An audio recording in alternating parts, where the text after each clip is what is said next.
warahmatullahi wabarakatuh. Perkenalkan, nama saya Nelly Anggreni dan partner saya Lilik Susilawati. Di sini kami akan mewawancarai salah satu ormas Muhammadiyah. Dan kebetulan yang kami wawancarai itu, beliau adalah Ketua Prodi Pendidikan Agama Islam Di Universitas Muhammadiyah Bandung. Oke, langsung saja kita let's go untuk mewawancarai Bapaknya. Let's go, Bapak. Ayo. Bismillahirrahmanirrahim. Assalamualaikum Bapak, gimana kabarnya? Waalaikumsalam warahmatullahi wabarakatuh. Better, masih sakit tapi better. Oh iya, semoga sehat selalu ya Bapak dan diberi kesehatan, ya diberkahkan selalu. Amin ya Ya, Allah. maaf ya Bapak, waktunya diganggu, kita mau wawancara tentang ormas Muhammadiyah. Insya Allah. Nah, di sini ada beberapa pertanyaan. Pertanyaan yang pertama, bagaimana memahami konsep tauhid dalam Islam menurut Bapak sendiri? Islam itu sudah berasal dari tauhid. Ya. Islam datang dari Allah Subhanahu wa taala di bawah Rasulnya, bahwa Islam sudah menegaskan Allah itu Al-Khaliq, satu-satunya, tidak ada yang sebanding dengan Allah Subhanahu wa taala. Jadi kalau berbicara bagaimana konsep tauhid dulu, ya kita betul-betul meyakinkan dalam hati bahwa tiada Tuhan selain Allah Subhanahu wa taala. Segala sesuatu kehidupan kita dikembalikan kepada Allah. Kita adalah hamba yang harus menghambakan diri kepada Allah Subhanahu wa taala. Oh, seperti itu. Oke, dilanjut Bapak, bagaimana menghadapi keragaman agama dan kepercayaan di sekitar kita? Wajar, keberagaman itu sesuatu hal yang wajar. Bahkan Allah sendiri yang mengatakan, jika Allah berkehendak kita itu satu, mudah bagi Allah. Namun Allah berbeda.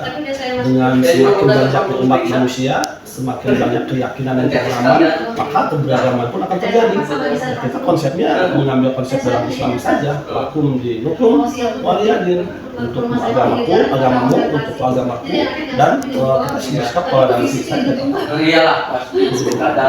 Oke, nah sekarang itu kan media sosial itu nomor satu ya Bapak. Nah, bagaimana cara mempertahankan keimanan kita?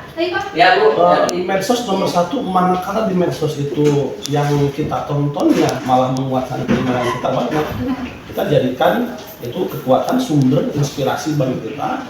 Namun manakala medsos itu sudah mulai merancang, mulai nampak nih, waduh, ini malah merusak keimanan kita nih, menjauhkan diri kita dari Allah, ya udah tinggalkan. Jadi kita ke medsos mencari yang betul-betul dari medsos itu lebih mendekatkan diri kita kepada Allah Subhanahu wa taala. Jadi kita, tergantung kita. Iya, kan medsos itu bagaikan mata pisau, kan bermata dua ya. Ya kita apakah untuk hal positif atau negatif? Apakah kehadiran medsos itu akan menguatkan keimanan kita atau sebaliknya? Ya. Nah, oke, selanjutnya terus bagaimana menurut Bapak mengatasi stres, terus kecemasan akibatnya sosial gitu? Betul, ya stres manusiawi ya. Iya. Siapa sih yang nggak pernah stres? Rasulullah sendiri pernah stres, merasa ditinggal oleh Allah, merasa ditinggal oleh sahabat. Pernah Rasulullah, apalagi kita sebagai manusia biasa. Allah mengingatkan kepada kita, pertama, ala bidzikrillah tatmainnul qulub. Manakala kalian stres, ayo mengingat Allah, mengingat Allah, mengingat Allah. Seperti itu kan, nomor satu.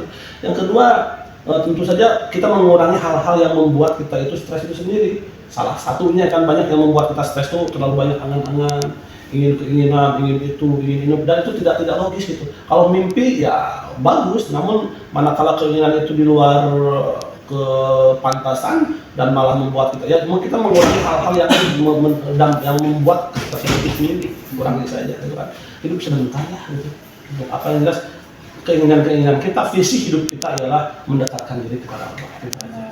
Kalau menurut Bapak strategi untuk menghindari pengaruh sosial gimana? Kita makhluk sosial ya. Iya. Tidak bisa jauh daripada orang lain, tidak bisa.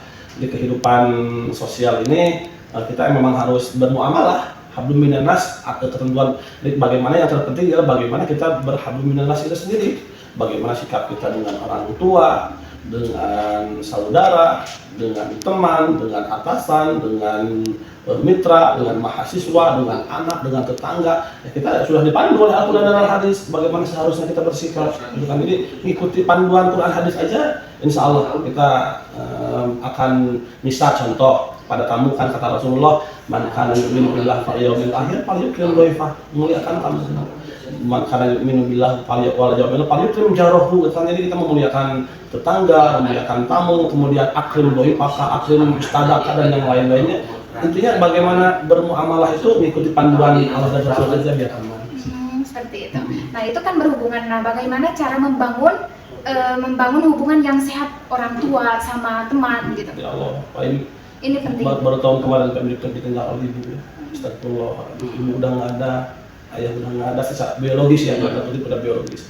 Namun yang namanya membangun komunikasi kan harus tetap dibangun kan ya. Bisa kata Rasulullah, kita mata insan infatu amalu illa min falasin ya, sedekah jariyah atau ilmu yang tak bihi wala diswagin dan mulak. Ya waktu ibu masih ada, Pak Im berusaha terus menyempatkan waktu datang, menjenguk, membahagiakan mereka, membawa anak, membawa cucu, sehingga beliau terbahagia. Sekarang manakala ibu sudah tidak ada, ya, hal yang dilakukan ialah berusaha melanjutkan kebaikan-kebaikan yang telah dilakukan olehnya. Kemudian juga membangun silaturahim dengan orang-orang yang sahabat-sahabat itu terus dilaksanakan. Berupaya seperti itu. Oh iya, ini penting banget ya Bapak buat kita khususnya dan buat para anak muda. Betul, ya please anak muda, orang tua akan terasanya manakala orang tua udah nggak ada nih.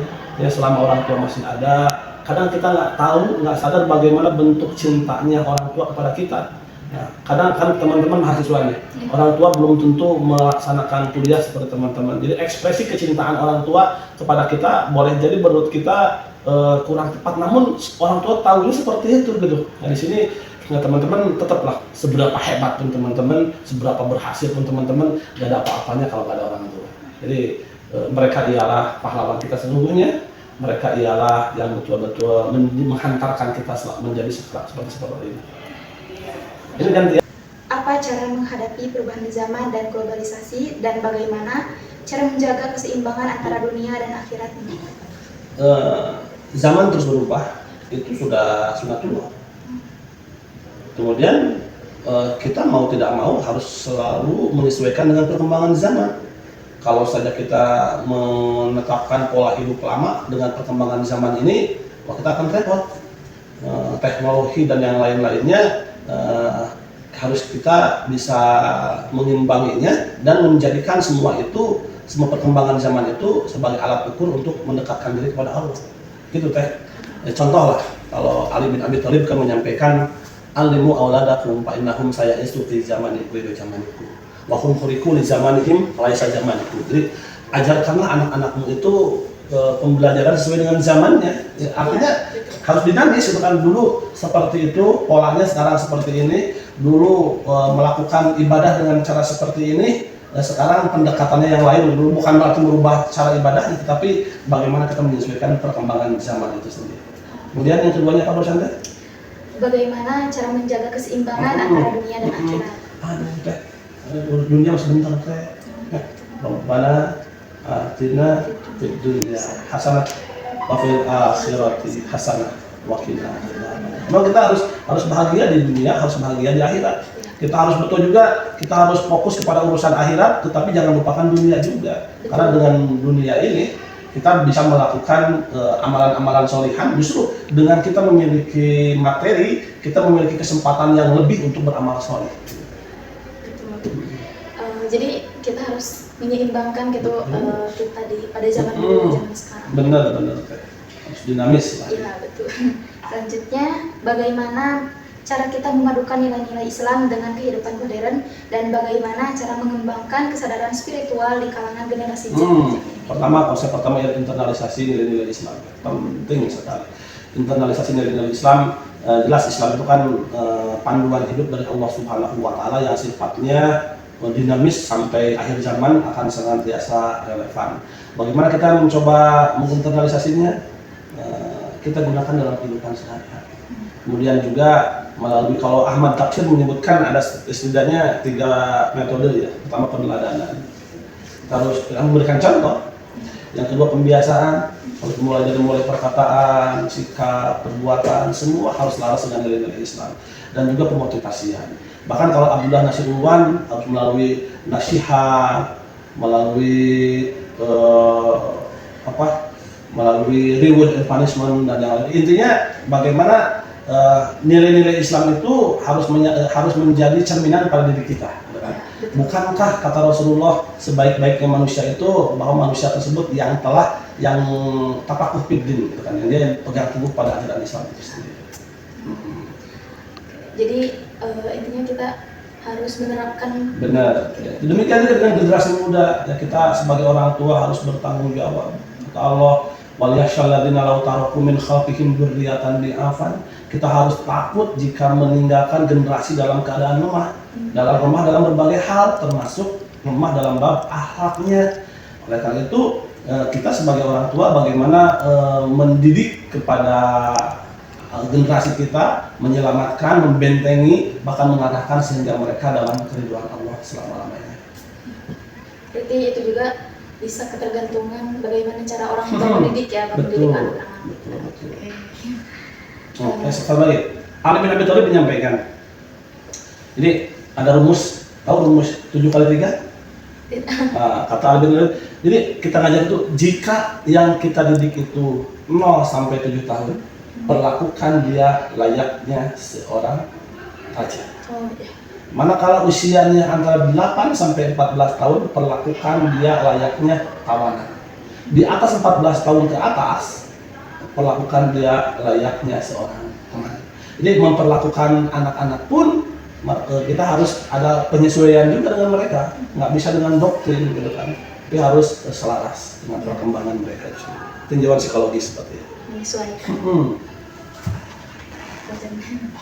Oke, yang selanjutnya, apa strategi untuk menghadapi radikalisme dan ekstremisme dan bagaimana membangun komunitas yang inklusif dan toleran? Iya, ini radikalisme ini sangat nampak sekali ya. Kalau kemarin tadi kajian Islam ada dinamika Islam kontemporer ya. Iya. Salah satunya muncul radikalisme. Itu radikalisme muncul dari bisa didorong oleh pertama kekecewaan. Yang kedua, salah mereka dalam mempersepsikan. Kemudian juga ada kepentingan-kepentingan dan banyaklah hal-hal yang menyebabkan radikalisme itu sendiri muncul ke permukaan. Kita tunjukkan aja bahwa Islam itu memang rahmatan lil alamin. Islam itu ya'lu wa la yu'la alaih. Islam itu harus inklusif, gitu kan? Bukan untuk golongan tertentu saja. Jadi kita harus menyatu berbaur menjadi penyeimbang di antara orang-orang. Manakala muncul radikalisme, baik radikalisme dalam tanda kutip fisik ataupun pemikiran, maka justru sebaliknya kita harus memberikan penjelasan. Islam itu tidak seperti itu. Kita ada tengah-tengah kita itu. Nggak bisa, kalau bahasa sekarangnya moderasi beragamanya harus diangkatkan lagi. Lebih baik lagi. Insyaallah. Ya, mungkin itu beberapa pertanyaan yang kami yang terangkan ke Bapak. Sebelumnya terima kasih Bapak, maaf jazakumullah khairan atas jawabannya. Di sini juga kami untuk memenuhi salah satu tugas mata kuliah AIKA ya. Bagus. Atur nuhun Bapak. Sama-sama. Assalamualaikum warahmatullahi wabarakatuh. Waalaikumsalam warahmatullahi wabarakatuh. Oke, alhamdulillah guys. Hari ini kita udah selesai mewawancarai salah satu target wawancara. Tugasnya yaitu kita mewawancarai salah satu tokoh ormas. Nah, kami mengambil tokoh Ormas Muhammadiyah ya. Kebetulan juga beliau adalah ketua Prodi Pendidikan Agama Islam di sini. Jadi kita sekalian ngampus dan mewawancari beliau. Dan alhamdulillah respon beliau sangat, masya Allah, sangat baik sekali. Semoga kita bisa mengambil pelajaran hikmahnya, khususnya untuk kita berdua dan umumnya untuk kita semua. Alhamdulillah. Assalamualaikum warahmatullahi wabarakatuh.